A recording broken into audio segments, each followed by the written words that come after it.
मित्रांनो, जर आपली कुलदेवी आपल्यावर प्रसन्न असली, तर आपल्या घरावर, आपल्या कुटुंबावर कधीच कोणतेच संकट येत नाही. नेहमी कुलदेवी आपले रक्षण करते. म्हणून प्रत्येकाला आपली कुलदेवी माहीत असणं गरजेचं आहे आणि प्रत्येकाच्या घरामध्ये हे 5 कुलदेवीचे कामं झालीच पाहिजे.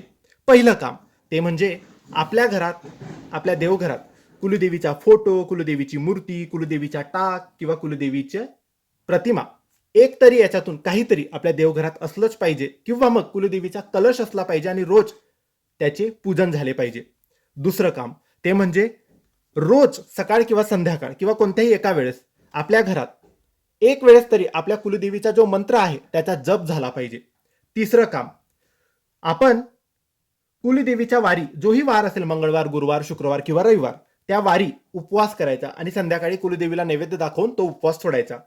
चौथं काम कुलदेवीची नवरात्रीमध्ये ओटी भरायची. अष्टमी, नवमी, पंचमी या तिथीला ओटी भरणं गरजेचं असतं. किंवा मग 5वं काम आहे वर्षातून एकदा सहपरिवार, सहकुटुंब कुलदेवीच्या स्थानी, कुलदेवीच्या गावी जिथे कुलदेवी आहे तिथे जाऊन दर्शन घ्यावं आणि तिथे जाऊन मग ती ओटी भरावी तरी चालेल. ज्या घरात हे 5 कामं होतील त्या घरामध्ये कुलदेवी नेहमी त्या घरावर प्रसन्न होईल आणि त्या घरावर कधीच कोणते संकट येणार नाही. धन्यवाद.